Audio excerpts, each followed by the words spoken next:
Assalamualaikum warahmatullahi wabarakatuh. Yang terhormat kepada Bapak Ahmad Yusuf Sobri selaku dosen pengampu mata kuliah kurikulum dan pembelajaran, serta teman-temanku sekalian. Di sini kami kelompok 9 yang beranggotakan saya, Vanilia Mediani, Vianda Octavia Pramudia Putri, Linda Nur Inayah, dan Muhammad Kozinanda Pratama akan mempresentasikan hasil dari kerja kelompok kami yang bertemakan konsep landasan, prinsip-prinsip, metode, dan strategi evaluasi dalam penerapan kurikulum di sekolah. Yang pertama, ada pengertian dari evaluasi kurikulum. Purwanto dan Adbi Suparman 1999 mendefinisikan evaluasi adalah proses penerapan prosedur ilmiah untuk mengumpulkan data yang valid dan reliable untuk membuat keputusan tentang suatu program. Jelimsky 1989 mendefinisikan evaluasi adalah suatu metode penelitian yang sistematis untuk menilai rancangan, implementasi, dan efektivitas suatu program. Melalui pernyataan di atas, dapat disimpulkan bahwa evaluasi merupakan penerapan dari prosedur ilmiah guna menilai rancangan, implementasi, dan efektivitas suatu program. Menurut NITPO 1996, ada 5 kurikulum yang beroperasi secara simultan di sekolah, yaitu yang pertama, kurikulum resmi, yaitu kurikulum yang secara resmi berlaku termasuk materinya. Yang kedua, kurikulum operasional, yaitu kurikulum yang diterapkan di kelas. Yang ketiga, kurikulum tersembunyi, yaitu kurikulum yang sebenarnya dimengerti dan dialami peserta didik di sekolah, termasuk norma, nilai, peran, dan disiplin. Yang keempat, ada kurikulum nol, yaitu yang tidak diajarkan. Yang kelima, ada kurikulum ekstra, yaitu kegiatan belajar yang direncanakan di luar mata pelajaran. Selanjutnya, saya Octavia akan menjelaskan mengenai konsep evaluasi kurikulum. Evaluasi kurikulum adalah proses penerapan prosedur ilmiah untuk menentukan nilai atau efektivitas suatu kegiatan dalam membuat keputusan tentang program kurikulum. Bertujuan untuk mengukur tercapainya tujuan dan mengetahui hambatan-hambatan dalam pencapaian tujuan kurikulum. Mengukur dan membandingkan keberhasilan kurikulum serta mengetahui potensi keberhasilannya.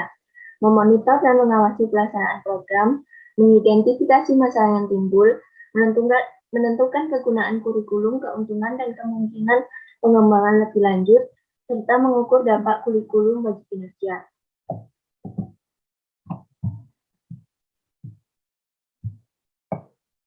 Selanjutnya yaitu rumusan tentang tujuan evaluasi yang dikemukakan oleh Purwanto dan Adwi. 1. Mengukur tercapainya tujuan dan mengetahui hambatan-hambatan dalam pencapaian tujuan kurikulum.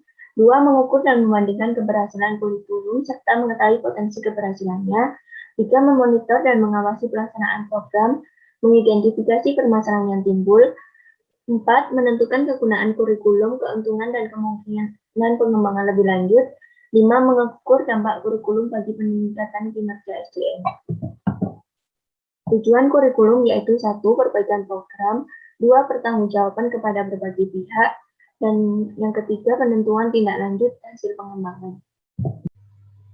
Prinsip-prinsip evaluasi kurikulum. Yang pertama yaitu program evaluasi kurikulum bersifat terarah dalam mencapai tujuan yang telah ditentukan secara jelas dan spesifik. Tujuan tersebut mengarah pada kegiatan dalam proses pelaksanaan evaluasi kurikulum. Yang kedua yaitu bersifat objektif.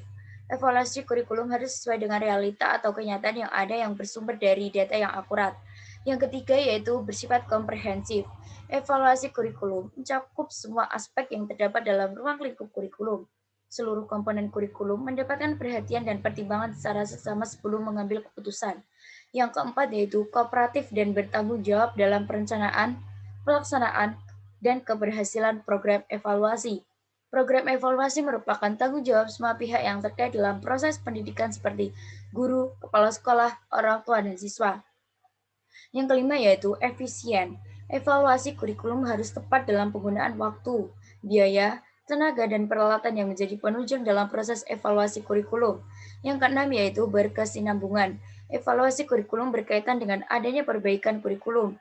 Dalam hal ini, peran guru dan kepala sekolah sangat penting dalam pelaksanaan permasalahan yang terjadi dan keberhasilan dari kurikulum yang diterapkan. Selanjutnya yaitu peran evaluasi kurikulum. Evaluasi kurikulum berperan penting dalam penentuan kebijaksanaan pendidikan pada umumnya, maupun dalam pengambilan keputusan dalam kurikulum. Hasil-hasil evaluasi kurikulum dapat digunakan oleh para pemegang kebijaksanaan pendidikan dan para pengembang kurikulum dalam memilih dan menetapkan kebijakan pengembangan sistem pendidikan dan pengembangan model kurikulum yang digunakan. Hasil-hasil evaluasi kurikulum dapat juga digunakan oleh guru, kepala sekolah, dan para pelaksana pendidikan lainnya dalam memahami dan membantu perkembangan siswa, memilih bahan pelajaran, memilih metode dan alat-alat bantu untuk belajar, cara penilaian, serta fasilitas pendidikan lainnya. Selanjutnya yaitu peran evaluasi kurikulum dalam pendidikan. Konsep sebagai moral. Konsep utama dalam evaluasi adalah masalah nilai. Hasil dari suatu nilai berisi suatu nilai yang akan digunakan untuk tindakan selanjutnya. Yang kedua yaitu evaluasi dan penentuan keputusan. Beberapa hasil evaluasi menjadi bahan pertimbangan dalam penentuan keputusan. Pihak pengambilan keputusan dalam pelaksanaan pendidikan dan kurikulum adalah guru, murid, orang tua, kepala sekolah, para inspektur, pengembangan kurikulum, dan sebagainya. Yang terakhir yaitu evaluasi dan konsensus nilai. Kesatuan penilaian dapat dicapai melalui suatu konsensus. Konsensus tersebut berupa kerangka kerja penelitian yang dipusatkan pada tujuan-tujuan khusus, pengukuran prestasi belajar behavioral, analisis statistik, dan prestasi tes dan post-tes. Adalah bentuk pelaksanaan evaluasi kurikulum.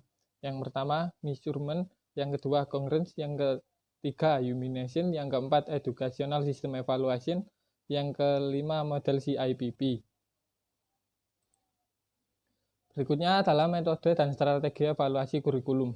Metode dan strategi evaluasi kurikulum dapat diartikan sebagai penentuan perencanaan sebuah proses yang digunakan atau dilakukan untuk mempertimbangkan dalam memberikan nilai dan arti terhadap tujuan, isi, hasil pembelajaran yang saling keterkaitan dan menyeluruh, di mana hal ini dilakukan oleh satuan pendidikan yang dimaksudkan untuk peserta didik, baik di dalam kelas, sekolah maupun di luar sekolah.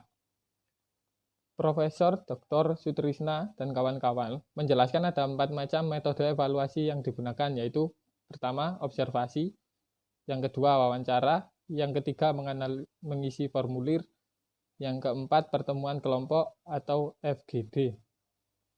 Sekian presentasi dari kelompok kami. Assalamualaikum warahmatullahi wabarakatuh.